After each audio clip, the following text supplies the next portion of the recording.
오늘 하나님께서 우리에게 주신 말씀은 에베소서 4장 1절부터 6절까지의 말씀입니다. 에베소서 4장 1절부터 6절까지의 말씀, 우리 세번역 성경으로 함께 읽겠습니다. 여러분 주보에도 있고 화면에도 나옵니다. 우리 한 목소리로 함께 읽겠습니다. 그러므로 주님 안에서 갇힌 몸이 된 내가 여러분에게 권합니다. 여러분은 부르심을 받았으니 그 부르심에 합당하게 살아가십시오. 겸손함과 온유함으로 깍듯이 대하십시오. 오래 참음으로써 사랑으로 서로 용납하십시오. 성령이 여러분을 평화의 띠로 묶어서 하나가 되게 해 주신 것을 힘써 지키십시오. 그리스도의 몸도 하나요, 성령도 하나입니다.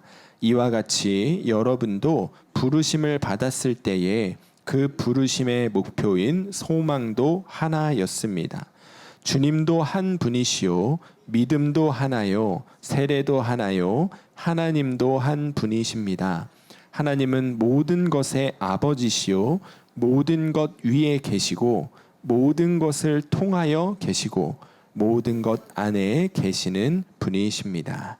아멘. 하나님의 말씀입니다.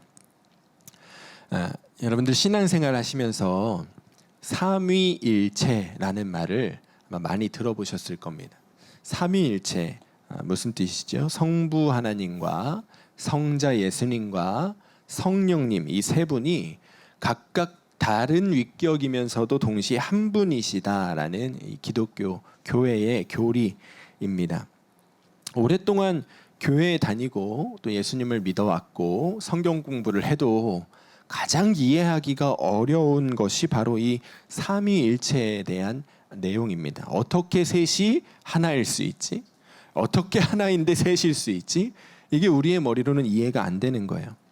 그래서 많은 신학자들과 목회자들이요, 이 삼위일체 교리를 논리적으로 사람들이 이해할 수 있게 하기 위해서 많은 노력을 기울여 왔습니다. 그리고 여러 가지 설명으로 이 삼위일체를 설명해 주려고 노력을 해왔죠. 제가 가장 많이 들었던 이 삼위일체에 대한 설명은 무엇이냐면, 마치 제가 여기에서는 목사고 우리 아이들에게는 아빠고 우리 아내에게는 남편이듯이 똑같은 한 사람이 세 가지 역할과 지위를 가질 수 있듯이 하나님도 한 분이시지만 시간에 따라, 공간에 따라, 때에 따라, 역할에 따라 다른 위격으로 존재하실 수 있다. 뭐 이런 설명을 가장 많이 들었던 것 같습니다. 근데 사실 이것도 삼위일체에 대한 완벽한 설명은 아닙니다. 성경이 말하는 삼위일체에 대한 완벽한 설명이 되지가 않죠. 이것이 얼마나 이해하기가 어려운지요. 아직까지도 어떤 위대한 신학자들도 이 삼위일체 교리를 완벽하게 설명하지 못했다라고 신학계에서 평가하기도 합니다. 그래서 성 어거스틴이라는 사람이요, 뭐라고 말했냐면 삼위일체는 설명되기보다 경배되어야 한다, 이렇게 말했습니다. 무슨 뜻인지 이해되세요, 여러분? 이해하려고 하지 말라는 거예요. 그거 설명하고 납득하려고 논리적으로 생각하지 말라는 거예요. 그냥 믿어라. 그냥 믿어라. 삼위일체는 그래야 하는 것이다 라고 설명을 한 것이죠. 그래서 저도 사람들과 성경 공부를 하고 뭐 제자 훈련을 하고 할 때 삼위일체에 대한 설명을 성도님들에게 드려야 할 때가 있으면 저는 굳이 그거 설명하려고 하지 않습니다. 그냥 믿으세요. 이거는 설명하고 이해해야 할 일이 아니라 그냥 믿어야 하는 일이라고 설명을 드립니다. 그리고 그 삼위일체를 먼저 믿고 그냥 믿음으로 취하고 그 믿음으로 성경을 읽으면 그때에서 비로소 깨닫게 되는 은혜가 있습니다. 그냥 먼저 믿고 그리고 성경을 한번 보십시오. 그렇게 저는 말씀드리고는 합니다. 그런데 이 삼위일체 교리와 동일하게요, 우리의 머리로, 우리의 논리로 완벽하게 받아들일 수도 없고 이해할 수도 없는 또 하나의 성경에 있는 말씀이 있습니다. 그냥 이해하려고 하기보다요, 그냥 믿음으로 취하는 것이 우리의 정신 건강에 더 좋은 그런 말씀이 성경에 또 있습니다. 그게 무엇이냐면, 예수님을 믿는 성도들이 바로 이 자리에 있는 우리 모두가 다 이미 주님 안에서 한 몸이 된 사람들이다. 성경에 이 말씀이 분명히 있는데 이 말씀이 우리의 마음으로 머리로는 이해하기가 참 어려운 말씀이죠. 오늘 말씀 3절에서 사도 바울이 말합니다. 성령이 여러분을 평화의 띠로 묶어서 하나가 되게 해주신 것을 힘써 지키십시오. 사도 바울이요 뭐라고 말하고 있죠? 성령님께서요 여러분을 우리 모두를요 평화의 띠로 하나로 묶으셨대요. 그래서 뭐가 되게 해주셨다고요? 하나가 되게 해주셨다. 이미 우리가 다 하나가 되었다. 우리가 한 몸이 된 사람들이다 라고 사도 바울이 말하고 있는 거예요. 여러분 이 말씀이 이해가 되십니까? 지금 여기에 수없이 많은 성도들이 수없이 많죠? 수없이 많은 성도들이 여러분 이 자리에 있는데 근데 우리가 이 시간 지금 바로 이 시간에도요 각자 따로 존재하고 있습니다. 각자의 몸을 가지고 앉아 있고 각자의 생각을 가지고 앉아 있죠. 똑같은 일, 똑같은 상황을 보고도요 어쩜 그렇게 사람들의 마음은 다 다른지 똑같은 상황을 보고 판단하고 생각하고 하는 것도 다 다릅니다. 우리의 행동도 달라요. 말하는 것도 달라요. 그런데 바울은요 그런 우리가 다 이미 한 몸이 된 사람들이다. 이미 하나다. 사도 바울이 그렇게 말하고 있는 거예요. 우리의 마음으로 우리의 머리로 논리적으로는요 여러분 이게 이해하기가 정말 어려운 일입니다. 하나라고? 따로인데 하나라고? 이렇게 우리가 헷갈리게 되는 것이죠. 그런데 여러분 이 말씀을 우리가 이해할 수 없다고 해서 이 말씀이 거짓말인 것은 아닙니다. 그냥 싸우지 말고 사이좋게 지내라는 말을 좀 멋있게 바꿔서 해놓은 말이 아니라는 거예요. 여러분 이 말씀은요 절대적으로 진리의 말씀입니다. 사실입니다. 성경에 기록된 말씀이니까요. 그런데 이 말씀이 우리에게 머리로 이해가 되지 않는 이유는 무엇이냐면 이 말씀은요 머리로 이해해야 받아들일 수 있는 말씀이 아니기 때문에 그렇습니다. 머리로 이해하고 받아야 하는 말씀이 아니라 먼저 믿음으로 받아야 하는 말씀인 거예요.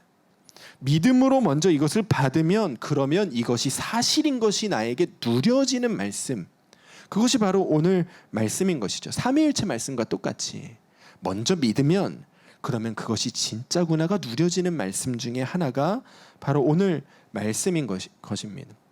여러분 성경을 보면요 곳곳에 이렇게 먼저 믿음으로 취해야 그 은혜가 누려지는 말씀들이 있습니다. 곳곳에 그런 말씀이 있죠. 여러분 오병이어의 기적이 머리로 이해가 되십니까? 안 되잖아요. 오병이어의 기적이 어떻게 머리로 이해가 될 수가 있어요? 그런데 믿음으로 취하면 은혜로 그 말씀이 누려지는 것이죠. 죽은 나사로가 살아난 것은 예수님이 부활하신 것은 논리적으로 머리로 이해가 되는 말씀인가요? 그렇지 않잖아요. 믿음으로 취하면 은혜가 누려지는 말씀인 것입니다. 그 중에 그런 말씀 중에 하나가 오늘 말씀인 거예요. 우리 모두가 다 이미 주 안에 한 몸이다. 이미 하나가 되었다. 이것은 우리가 먼저 믿음으로 취하는 거예요. 그래 맞아. 성경이 그렇게 말하고 있으니까 우리는 다 하나야. 우리는 한 몸이야. 그렇게 우리가 서로를 바라볼 때 그 다음에 이 말씀의 은혜가 누려지게 된다는 거예요. 사도 바울이 오늘 말씀을 통해서요 우리에게 그 이야기를 해주고 있는 것입니다. 우리가 주 안에서 한 몸이 되었음을 어떻게 확인할 수 있습니까? 먼저 믿는 거예요.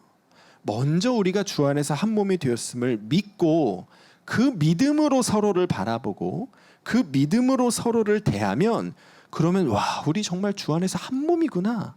이것을 누릴 수 있다. 경험할 수 있다는 거예요. 사도 바울이 오늘 그 말씀을요 1절에서 이렇게 시작합니다. 읽어보겠습니다. 시작. 그러므로 주님 안에서 갇힌 몸이 된 내가 여러분에게 권합니다. 여러분은 부르심을 받았으니 그 부르심에 합당하게 살아가십시오. 이 자리에 있는 우리 모두가 다 그리고 사도 바울의 편지를 받고 있는 이 에베소 교회 성도들이요 부르심을 받은 사람들이래요. 누구에게 부르심을 받았다는 겁니까? 6절 말씀을 보면 하나님은 모든 것의 아버지시요 모든 것 위에 계시고 모든 것을 통하여 계시고 모든 것 안에 계시는 분이십니다. 우리는요 하나님께 부르심을 받은 사람들이에요. 그 하나님은 어떤 분이시죠? 모든 것의 아버지시고 만물의 창조주이시고 모든 것 위에 모든 것을 통하여 모든 것 안에 다시 말하면 어느 곳에나 누구에게나 어느 자리에나 항상 계시는 하나님이시래요. 그 하나님이 우리를 부르셨어요. 왜 부르셨지요? 우리가 무엇 때문에 우리를 부르셨습니까? 4절 말씀, 4절, 5절, 6절 읽어보겠습니다. 시작. 그리스도의 몸도 하나요, 성령도 하나입니다. 이와 같이 여러분도 부르심을 받았을 때 그 부르심의 목표인 소망도 하나였습니다. 주님도 한 분이시요, 믿음도 하나요, 세례도 하나요, 하나님도 한 분이십니다. 여러분, 이 말씀에서 사도 바울이 계속 반복하고 있는 단어가 보이십니까? 무슨 단어가 보이십니까? 하나, 하나. 사도 바울이 의도적으로, 다분히 의도적으로 지금 모든 말씀 가운데 하나, 하나, 하나, 하나, 하나, 이 단어를 계속해서 반복해서 집어넣고 있습니다. 무슨 뜻일까요? 우리를 하나님께서 하나님의 자녀로, 하나님의 백성으로 부르셨는데 그 부르심은 무엇을 위한 부르심이라? 무엇을 향한 부르심이다? 하나를 향한 부르심이라는 거예요. 한 분이신 하나님 안에서 한 분이신 예수 그리스도를 주로 고백하고 그 믿음 안에 하나가 된 공동체, 이것이 성도들을 부르신 하나님의 부르심이라는 거예요. 결국은 다 다른 믿음으로 살고 다 각자의 삶을 살고 다 각자의 방식으로 예수를 믿는 것이 아니라 다 하나님 안에서, 한 분이신 하나님 안에서 한 분이신 예수님을 동일하게 주로 고백하고 그 믿음 안에서 하나가 되어 사는 자들로 우리를 부르셨다는 거예요. 여러분, 이것이 우리를 부르신 하나님의 부르심이라는 겁니다. 하나가 되는 것. 그럼 어떻게 할 때 그 3절 말, 어떻게 할 때 우리가 한 몸으로 부르심을 받은 것에 합당하게 사는 것이냐? 3절 말씀에 성령이 여러분을 평화의 띠로 묶어서 하나가 되게 해주신 것을 힘써 지키십시오. 그것이 부르심에 합당한 모습이라고 사도 바울이 오늘 말하고 있는 거예요. 무슨 뜻이냐면 우리가 이미 하나가 된 사람들이라는 것을 기억하고 믿고 그 믿음으로 사는 것이 부르심에 합당한 모습이라는 거예요. 교회에 다니면서도요, 신앙생활 하면서도요, 이 자리에 있는 우리가 다 하나가 되었다, 한 몸이라는 사실을 믿지 않고 신앙생활하는 사람들이 얼마나 많습니까? 함께 교제하기를 요즘 성도들 중에 바라지 않는 사람들이 많습니다. 그냥 예배 드리고 집에 가고, 예배 드리고 집에 가고. 저한테 말 걸지 말아주세요. 저 여기 등록도 안 할 거예요. 그냥 예배는 지켜야 되니까, 주일은 지켜야 되니까 그냥 예배 드리고 갈 거예요.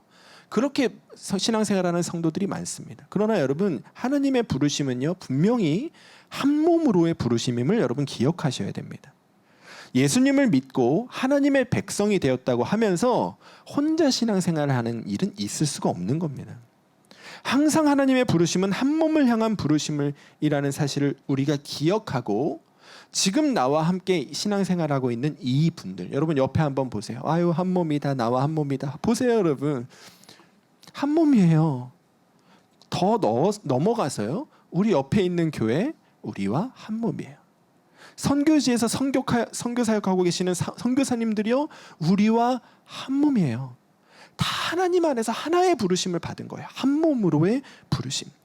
우리가 그것을 정말 믿고, 먼저 믿고 그 믿음으로 행할 때 우리가 진짜 주 안에 한 몸이구나, 이것을 우리가 누리고 깨달을 수 있다는 거예요. 2018년도에 제가 한국의 선한목자교회에 처음 부임했습니다.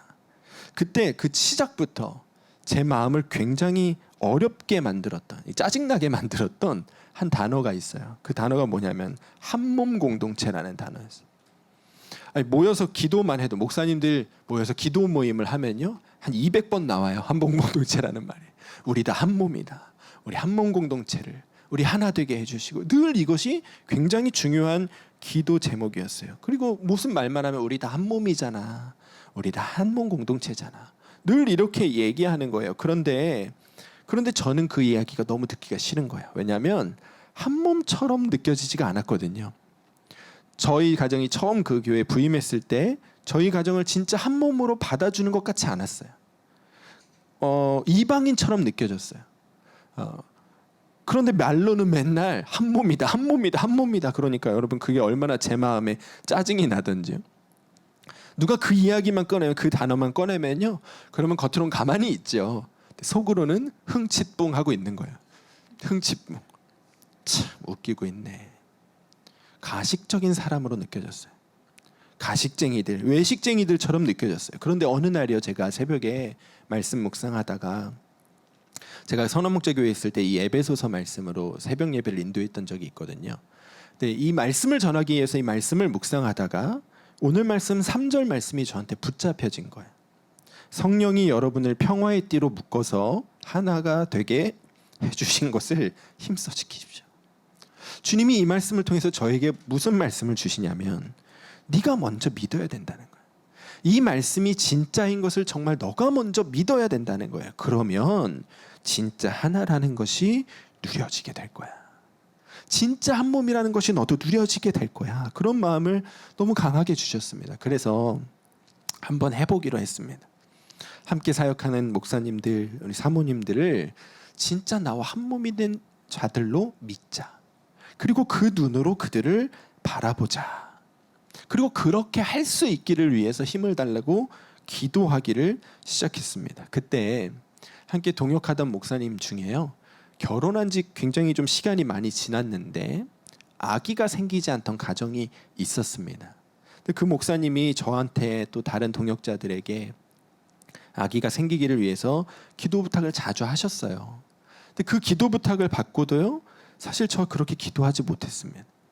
한 몸이라고 여기질 않았으니까요. 내일 아니라고 여겼으니까요.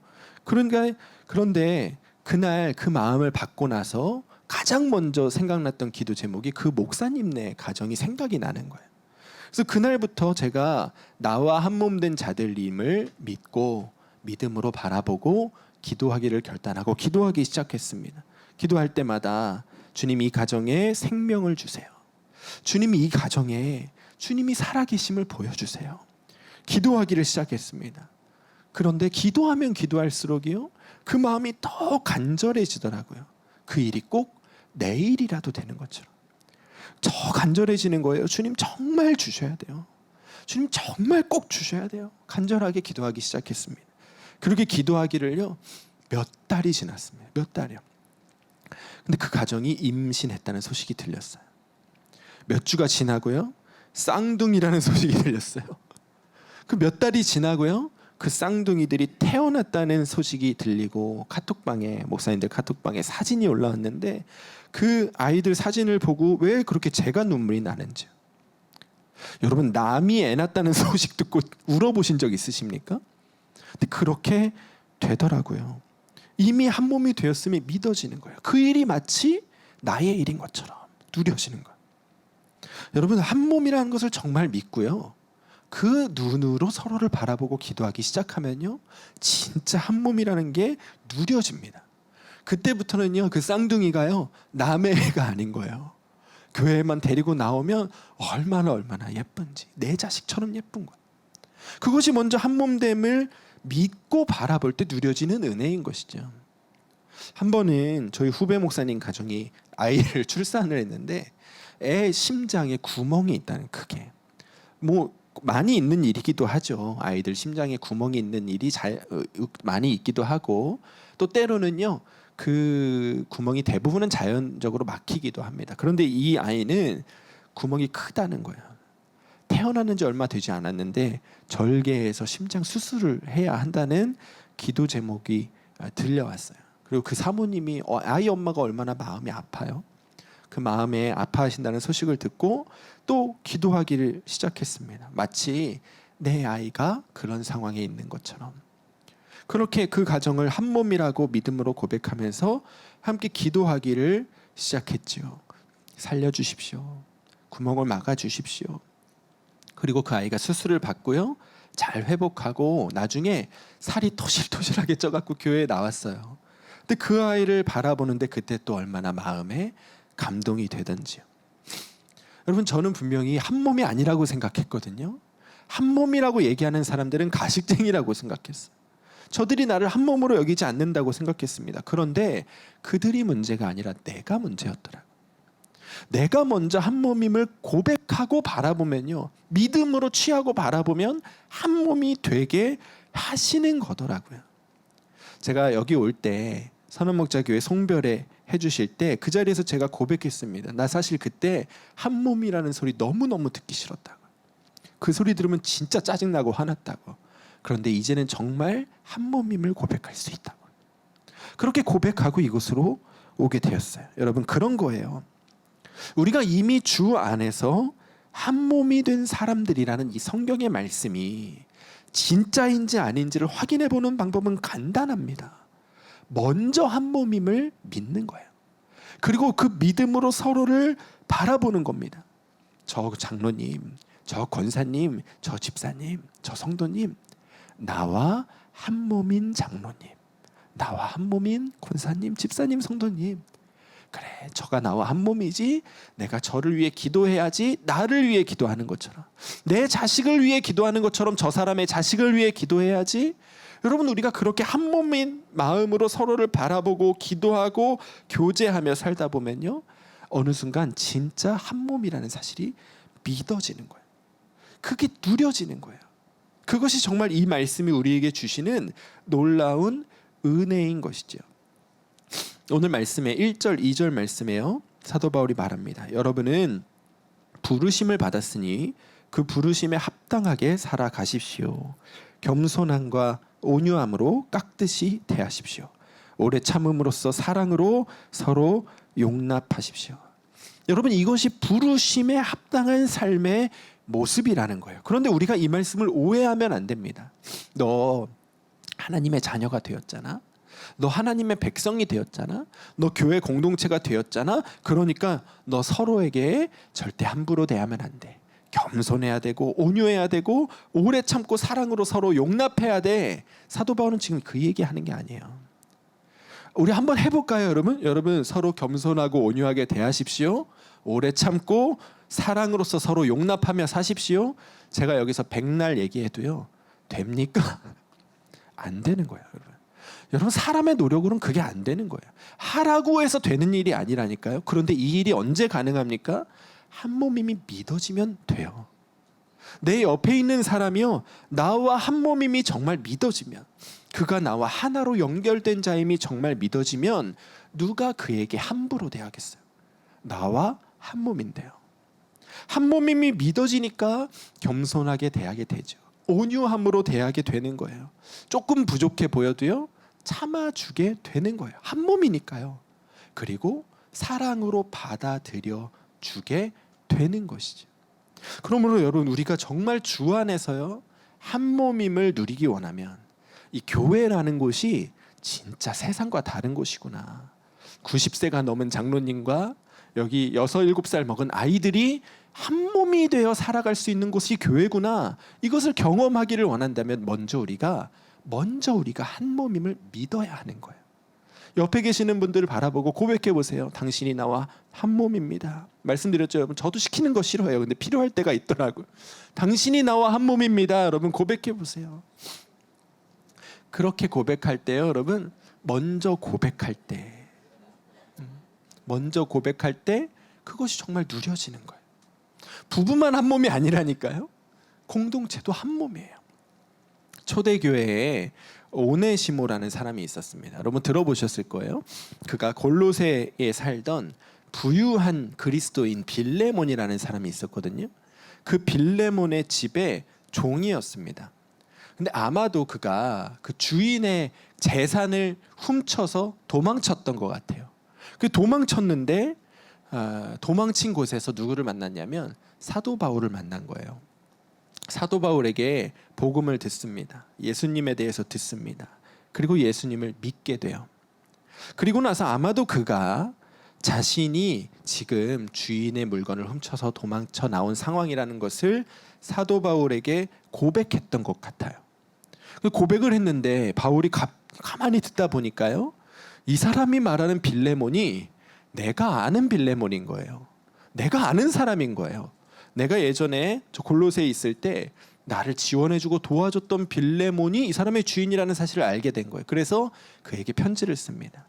오네시모가 지금 나와 함께 있는데 이 아이를 네가 용납해 주어라, 용서해 주어라, 받아 주어라. 그렇게 편지를 쓰죠. 그게 빌레몬서예요. 빌레몬서 1장 16절 말씀을 보면 사도 바울이 빌레몬에게 이렇게 말합니다. 우리 함께 읽어볼까요? 시작. 이후로는 종과 같이 대하지 아니하고 종 이상으로 곧 사랑받는 형제로 둘 자라. 내게 특별히 그러하거든 하물며 육신과 주 안에서 상관된 내 길이야. 안 나왔군요. 제가 읽어드렸으니까 됐어요. 여러분 뭐라고요? 이후로는 종과 같이 대하지 아니하고 종 이상으로 곧 사랑받는 형제로 둘 자라. 오네시모를 이제는 종으로 대하지 말라는 거예요. 사랑받는 형제로 대하라는 거예요. 무슨 뜻이죠? 한 몸 된 자로 여기라는 거예요. 너와 한 몸이 된 사람으로 이제는 그를 대해야 한다. 나도 그를 그렇게 대할 테니 너도 그를 그렇게 대해야 한다. 이렇게 편지를 써서 보낸 것이죠. 이 편지를 받은 빌레몬이 어떻게 했을까요? 성경에는 더 이상 그 이야기가 기록되어지지 않습니다. 근데 초기의 교부인 이그나티우스라는 사람이 쓴 글이 있는데 그 사람이 쓴 글을 보면 이 종이었던 오네시모가요 교회의 감독이 되었다고 기록하고 있습니다. 원래 그 지역의 교회의 중요한 지도자는 누구였냐면 그의 주인이었던 빌레몬이었어요. 그 빌레몬의 집에서 교회로 모였습니다. 그러니까 중요한 지도자는 빌레몬이었던 것이죠. 그런데 사도 바울의 편지를 받은 빌레몬이 오네시모를요 어떻게 대한 것이죠? 정말 나와 한 몸 된 자로 대한 거예요. 그에게 자유를 주었던 거예요. 그리고 그를 한 몸 된 자로 여기면서 겸손함으로 온유함으로 오래 참음으로 사랑으로 그를 용납하고 섬겼던 것이죠. 그 사랑을 먹고 오네시모가 자란 거예요. 믿음 안에서 자라고요. 자유함 안에서 자라고 그래서 마침내는 교회를 섬기고 이끄는 교회의 감독으로 그가 세워질 수 있게 된 것이죠. 여러분 종에서 자유인이 되는 변화가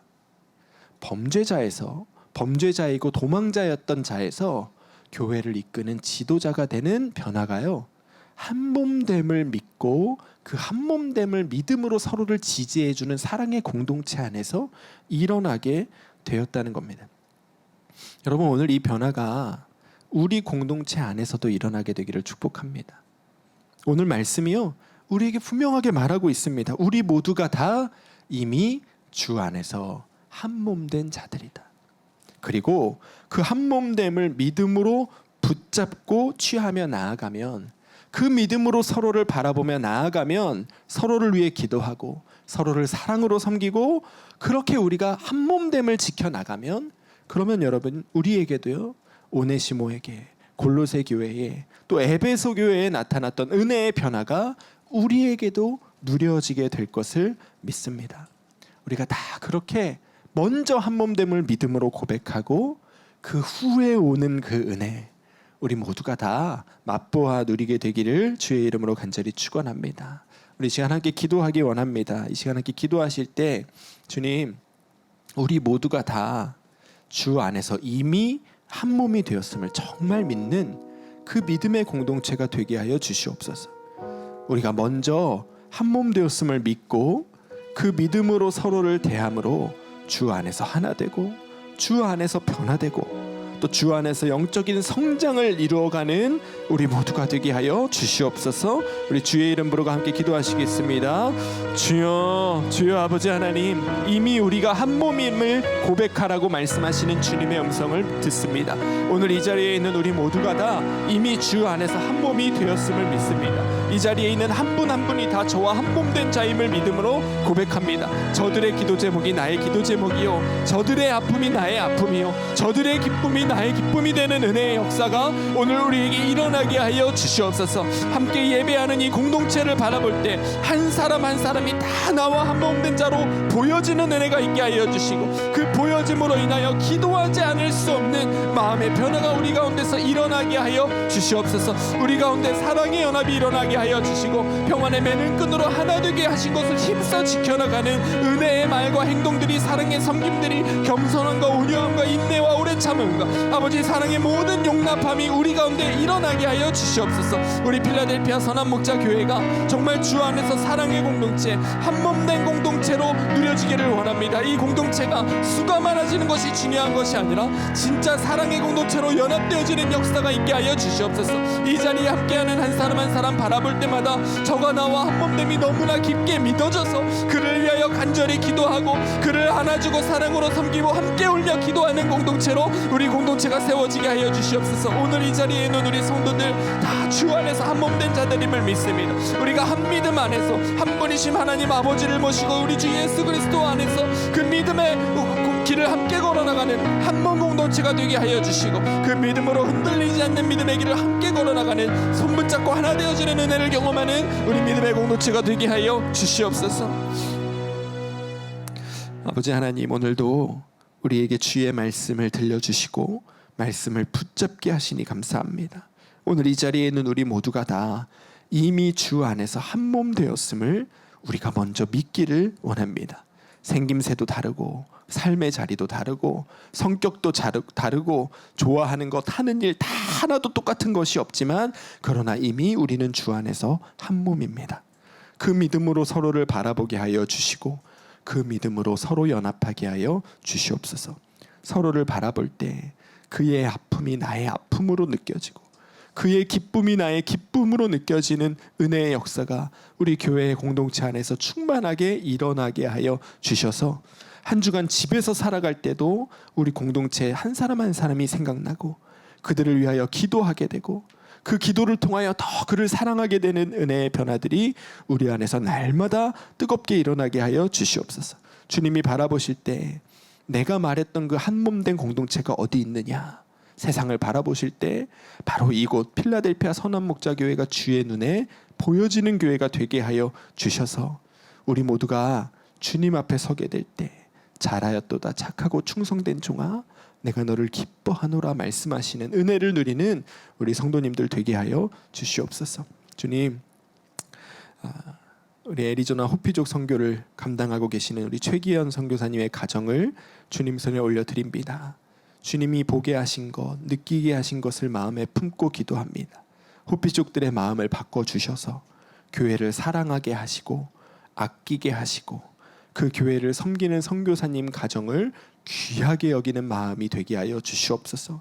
그들이 이 미국의 초기 시절 선교사들과 교회를 통하여 받았던 마음의 상처와 악연들이 다 끊어지게 하여 주시고 회복되게 하여 주시고 이제는 주 예수 그리스도 안에서 사랑으로 믿음으로 변화되어지는 역사가 그 호피족 안에서 일어나게 하여 주시옵소서.